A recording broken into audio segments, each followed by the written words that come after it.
నమస్తే అండి కృష్ణకుమారి గారు. నమస్తే. పవన్ కళ్యాణ్ గారు మొన్న ఇండస్ట్రీకి సంబంధించి అతిపెద్ద సుదీర్ఘమైన లెటర్ రాశారు. అంటే కొంతమంది ఏమంటున్నారంటే అసలు ఇండస్ట్రీయే లేకపోతే మీరెవరికి తెలుసు? ఇండస్ట్రీ వల్లే కదా మీరు ఒక రకంగా చెప్పంటే ఈరోజు డెప్యూటీ మినిస్టర్ అయ్యారు అని అంటే ఓన్లీ బికాస్ ఆఫ్ ఇండస్ట్రీ. మీరు దాన్నే తప్పుపడుతున్నారు. మీ కాళ్ళు పట్టుకోవాలంటున్నారు. మీకు వచ్చి సన్మానాలు చేయాలంటున్నారు. ఎందుకు చేస్తాము అనేది కొంతమంది. 1 ఇయర్ ఆయన అధికారంలోకి వచ్చి కనీసం మీరు ముఖ్యమంత్రిని కలవాలన్న బాధ్యత లేదా? ఆ మాత్రం సంస్కారం లేదా? చాలా మంచి రిటర్న్ గిఫ్ట్ ఇచ్చారు. మీ రిటర్న్ గిఫ్ట్‌కి గాను మా చర్యలు కూడా మా రియాక్షన్స్ కూడా ఇలానే ఉంటాయి. దీని తాత్పర్యం. లెటర్ తాత్పర్యం. ఓవరాల్‌గా చూస్తే మీకేమనిపిస్తుంది? ఇదంతా ఏడ్చి తద్దినం పెట్టించుకున్నట్టుంది నా దృష్టిలో. హ్మ్. ఇప్పుడు జనరల్‌గా ప్రభుత్వాలు మారినప్పుడు వెళ్ళి సీఎంలని కలిసే ఒక ఆనవాయితీ ఉంది. ఆనవాయితీ అందామా, సంస్కారం అందామా, కర్టసీ అందామా, ఏదన్నా అన్నివ్వండి. ఇప్పుడు ప్రతి చోట పెద్ద మనుషులు తగ్గిపోయారు, జెంటిల్మెన్స్ తగ్గిపోయారు, బిజినెస్ పీపులే ఎక్కువైపోయారు అనుకోవటానికి సినిమా ఇండస్ట్రీ కూడా ఒక ఉదాహరణ. ఇక్కడ జెంటిల్మెన్స్ ఎవరు లేరు, పెద్ద మనుషులు ఎవరూ లేరు, అందరూ బిజినెస్ మ్యాన్లే. ఎవరి బిజినెస్ వాళ్ళకి బాగుంటే చాలు, ఎవరి థియేటర్లు వాళ్ళకు ఉంటే చాలు, ఆ థియేటర్లలో సినిమాలు ఎగ్జిబిటర్స్ వచ్చి ఆడించుకుంటే చాలు, అంతే.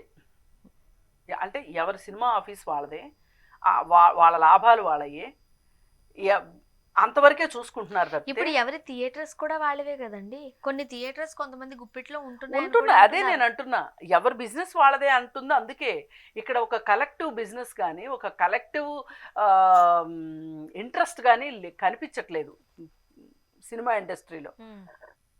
ఇది ఒక రకంగా దాసనారాయణరావు గారు చనిపోవటంతో ఈ దరిద్రం దాపురిచ్చిందని చెప్పొచ్చు. ఇప్పుడున్నారు. ఇప్పుడు దాసనారాయణరావు గారు తన సినిమా ఆడాలి అని అనుకుంటూనే పక్క వాళ్ళ సినిమాలు కూడా ఆడాలి అనుకునేవాళ్ళు. ఇప్పుడు ఇక్కడ దిల్ రాజు గారు, రామానాయుడు ఫ్యామిలీ, అల్లు అరవింద్ ఫ్యామిలీ, అంటే మెగా కాంపౌండ్, మళ్ళీ మెగా కాంపౌండ్లో కూడా చీలికలు వచ్చాయి. ఇక వీళ్ళదే రాజ్యం. ఇప్పుడు చిన్న నిర్మాతలు, చిన్న సినిమాల వాళ్ళు ఒక గోల్ పెడుతున్నారు, అసలు మాకు థియేటర్లు అందరు ఇవ్వట్లేదు అని. ఈ చిన్న సినిమాల గురించి మాట్లాడే వాళ్ళు కూడా కొంతమంది ఉన్నారు. ఒకప్పుడు దాసరి గారు మాట్లాడేవాళ్ళు, ఇప్పుడు కూడా ఒక ఆయన నట్టికుమార్ గారని ఆయన మాట్లాడుతూ ఉంటారు. సరే, ఏది ఏమైనప్పటికీ ఏం మాట్లాడినా కానీ ఇవాళ ఒక రకంగా హై బడ్జెట్ సినిమాలు, pan India movies, international movies అనే ఒక ట్యాగ్ లైన్లు పెట్టుకొని పెద్ద పెద్ద బడ్జెట్లు పెట్టేసుకుని సినిమా వస్తే ఎంత, పోతే ఎంతో అన్నలాగా సినిమాలు తీయటానికి అలవాటు పడిపోయారు వీళ్ళు. దీనికి రాజమౌళి ఆద్యుడని చెప్పుకోవచ్చు. సరే, ఆయన అంటించిన జ్వరం అందరికీ అంటుకుని ఎవరికాళ్ళు మేము పాన్ ఇండియా స్టార్ అది అలా అనుకుంటే గర్వంగా ఫీల్ అవుతున్నారు. ఆస్కార్ లెవెల్కి వెళ్ళాము అనుకోవడం సంతోషకరమే, కానీ ఇండస్ట్రీలో సినిమాలు ఎక్కడ ఉన్నాయి? ఏమండి, ఆస్కార్ లెవెల్కి వెళ్ళాము అని అనుకుంటున్నప్పుడు ఆస్కార్ బుద్ధులు ఏమైనా చూపిస్తున్నారా వీళ్ళు? ఇప్పుడు కీరవాణి గారు ఆస్కార్ లెవెల్కి వెళ్ళారు, బాగుంది. మరి పాడుతా తీయగా దాంట్లో ఇంకెవ్వరో జడ్జిలు లేనట్లు ఆయన ఎందుకు వెళ్ళాడండి? నాకు అర్థం కాదు. ఇప్పుడు వాళ్ళిద్దరికి ఏంటి అవసరం? చంద్రబోస్ గారికి కీరవాణి డబ్బులు వస్తాయనేమో. అదే నేను అంటున్నా, మీరు పెద్ద ఆస్కార్ దాకా వెళ్ళాము అని మీరు జబ్బలు జరుచుకుని కితాబులు ఇచ్చుకునేటప్పుడు అన్నిట్లో మీకే కావాలా? అన్నీ మీకే కావాలా?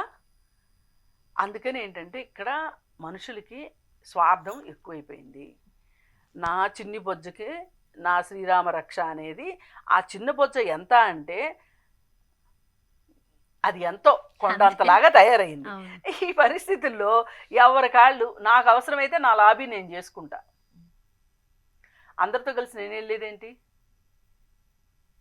ఇప్పుడు ఒక ముఖ్యమంత్రితోటి, ఇప్పుడు మొన్న పుష్ప 2 సినిమా అప్పుడు రేవంత్ రెడ్డి గారు విషయం చూసుకుంటే, ఇప్పుడు మామూలుగా అంతకుముందు ముఖ్యమంత్రి మారగానే సినిమా పెద్దలు, డైరెక్టర్లు, ప్రొడ్యూసర్స్ కౌన్సిల్ వాళ్ళు కావచ్చు, నిర్మాతల మండలి వాళ్ళు కావచ్చు, సినిమా వాళ్ళల్లో ఎవరన్నా కావచ్చు, లేకపోతే మా అసోసియేషన్ తరఫున వెళ్ళి బొకే ఇచ్చి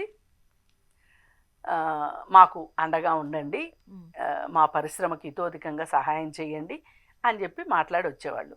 ఇప్పుడు అసలు మా అసోసియేషన్లో ఎవరున్నారండి కదా? మా అసోసియేషన్ ఎలక్షన్స్కి బోలెడు డబ్బులు ఖర్చు పెట్టి బోలెడు హంగామా సృష్టించి మంచు మనోజ్ గెలిచాడు. అరే అది జనరల్ విష్ణు గారు గెలిచారు. జనరల్ ఎలక్షన్స్ కన్నా మితిమీరి చేశారు. ఎంత చేసి నువ్వు ఎంత చేసి ఏం పీకి పాకం పెట్టావయ్యా అంటే ఏమీ లేదు. ఏం చేశాడు చెప్పమానండి. మంచి విష్ణు గారు ఆ బిల్డింగ్ కట్టందే నేను అసలు నిద్రపోను అన్నట్టు చెప్పాడు. అవును, బిల్డింగ్ ఏది 2 ఏళ్ళు అయిపోయింది, మళ్ళీ ఎలక్షన్ లేకోకుండా మళ్ళీ ఇంకొకసారి ఈయన్నే పొడిగించారు. ఏమి బాగా సర్వీసెస్ చేసేసాడని పొగిడించారు చెప్పండి, పొడిగించారు. ఈ మా అసోసియేషన్ ఈయనకి తీరిక లేదు ఎవరు సీఎం దగ్గరికి వెళ్ళటానికి. ఈ పరిస్థితుల్లో సినిమా ఇండస్ట్రీ తెలంగాణది ఇలా ఏడిస్తే ఆంధ్రాది ఇంకెలా ఉంది. అక్కడ మన సినిమా వాడు డిప్యూటీ సీఎం అయ్యాడు అనే ఒక ఫీలింగు లేదు. సరే, మీకు ఆ ఫీలింగ్ లేకపోతే లేకపోయింది. సినిమా ఇండస్ట్రీ ఆంధ్రప్రదేశ్లో మేము సినిమా ఇండస్ట్రీని మేము అక్కడ కూడా డెవలప్ చేసుకుంటాము, మీరు చేయగలిగిన సహాయం మీరు చెయ్యండి, మీ వైపు నుంచి మాకు సహాయ సహకారాలు అవసరం ఉంటుంది అని వెళ్ళి వాళ్ళనైనా కలిసారా? కలవల. అదే మొన్న మేము చిట్టుబాబు గారితో మాట్లాడినప్పుడు నేను ఇదే క్వశ్చన్ అడిగాను.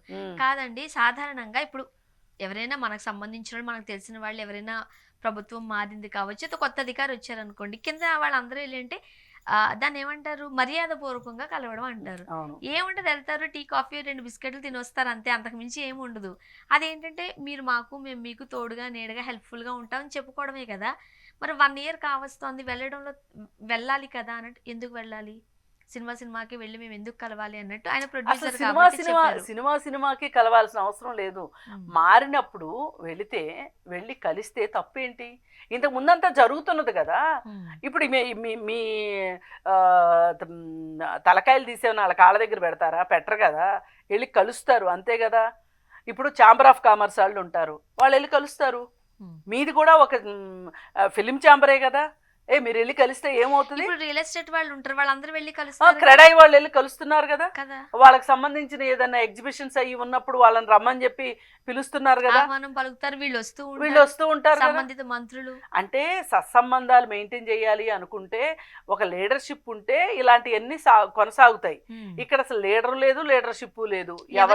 ఎవరికి వాళ్ళు మేము కింగ్డమ్లు అనుకుంటున్నారు. ఎవరికి వాళ్ళు ఒక సామ్రాజ్యాన్ని సృష్టించేసుకున్నారు. కోట్ల బడ్జెట్లతో సినిమాలు తీయడాలు, కోట్ల రూపాయలు ఆర్జించుకోవటము అనుకుంటున్నారు. కానీ వీళ్ళకి అర్థం కావాల్సింది ఏంటంటే, ఒక నిర్మాత, ఒక ప్రొడ్యూసర్ బాగుంటే సరిపోదండి, 24 క్రాఫ్ట్స్ వాళ్ళు బాగుండాలి. సో ఇప్పుడు పవన్ కళ్యాణ్ గారు కోపం వచ్చిందంటారు. పవన్ కళ్యాణ్ గారికి మొన్న ఏమైందంటే, ఆయన సినిమా ఏదో రిలీజ్ అవుతుంది అనుకున్నప్పుడు హరిహర వీరమల్లు సినిమా వాళ్ళందరూ కలిసి సినిమా సింగిల్ స్క్రీన్ వాళ్ళు స్ట్రైక్ చేయబోతున్నారు అని చెప్పి స్టేట్మెంట్ ఇచ్చారు. దానికి నటికుమార్ గారు ఏం చెప్పారు, ఏదైనా ఒక స్ట్రైక్ చేయాలి అంటే ఇన్ని నెలల ముందు, ఇన్ని రోజుల ముందు నోటీస్ ఇవ్వాలి. నోటీస్ ఇస్తే దాన్ని బట్టి సినిమా వాళ్ళు రిలీజ్లు పెట్టుకుంటారు. అంతే కదా. ఇప్పుడు వాళ్ళు రిలీజ్ పెట్టుకుంటారండి, మీరు సమ్మె చేస్తారండి, ఎక్కడ రోడ్డు మీద స్క్రీన్లు వేసి వెయ్యాలా సినిమాలు? 30వ తారీఖు భైరవం ఉంది, అవునా కదా. 13కేమో హరిహర వీరమల్లు ఉంది. నెక్స్ట్ మన నాగార్జున గారు చేసిన కుబేరా ఉంది రిలీజ్ కి. మరి ఇవన్నీ ఏమవ్వాలి? మరి మీరు ఇంత అనాలోచితంగా మేము చేసేస్తున్నాము అని ఒకళ్ళు అంటారు, దానికి పవన్ కళ్యాణ్ గారు స్పందించేసేసరికేమో అట్లాంటిది ఏం లేదు, అట్లాంటిది లేదని దామోదర్ ప్రసాద్ సర్దాలని చూస్తారు. ఇవన్నీ ఏంటి, టామ్ అండ్ జెర్రీ పోట్లాట్లాగా ఉంది తప్పితే ఒక బాధ్యతాయుతమైన, మీరు ఒక ఇండస్ట్రీ అండి, ఇది సినిమా అనేది ఒక ఇండస్ట్రీ. ఈ ఇండస్ట్రీని నమ్ముకొని కొంతమంది, ఎంతోమంది, అందరూ డబ్బులు ఉన్నోళ్లే కాదు, ఈ రోజు రామానాయుడు ఫ్యామిలీ వాళ్ళు సినిమాలు తీయటం ఆపేస్తే వాళ్ళకి పోయేదేమీ లేదు, దిల్ రాజుకి పోయేదేమీ లేదు. వీళ్ళంతా ఆల్రెడీ సంస్థానాలు ఏర్పాటు చేసేసుకుని ఫుల్గా సంపాదించేసుకుని ఉన్నారు. కానీ 24 క్రాఫ్ట్స్లో ఉన్న కార్మికులు అలాంటి వాళ్ళు కాదు కదా. మరి ఇప్పుడు మన పైకెళ్ళిన వాడే పైకెళ్ళిన తన గురించి ఆలోచించుకుంటే కింద ఉన్నోడి సంగతి ఎవడు ఆలోచిస్తాడు? పడేది మెయిన్ వాళ్ళు కదా. తిండి లేక ఇబ్బంది పడేది. ఇప్పుడు పోయినసారి కరోనా వచ్చింది అంటే పెద్ద పెద్ద వాళ్ళకి ఏం కొంపలు అంటుకోవాలా, చిన్న చిన్న వాళ్ళే కదా ఇబ్బంది పడింది. చూద్దాం. అందుకని ఇట్లాంటప్పుడు మా అసోసియేషన్ వాళ్ళు కూడా ఇనిషియేట్ తీసుకోవాలి. ఏంటి ఇదేం పరిస్థితి, ఇదేమి ఇది అసలు ఏంటి, ఎవరికి దారే యమునా తీరే అన్నట్టుంటే ఎట్లా అని చెప్పి మూవీ ఆర్టిస్ట్ అసోసియేషన్ వాళ్ళు ముందుకు రావాలి. వాళ్ళు అసలు ఎక్కడున్నారో అర్థం కాదు. చూద్దామండి అందుకని ఏది ఏమైనా ఒక కొత్త ప్రభుత్వం వచ్చినప్పుడు వెళ్ళి కలిస్తే మీకుండే భుజకుర్తులేమి రాలి కింద పడవు, మీ కిరీటాలేమి కింద పడవు, మంచే జరుగుతుంది. ఇప్పుడు సానుకూల వాతావరణంలో సానుకూల దృక్పథంతో ఉంటే మంచే జరుగుతుంది, చెడైతే జరగదు కదా. అంతేగా. థ్యాంక్ యూ అండి. Thank you.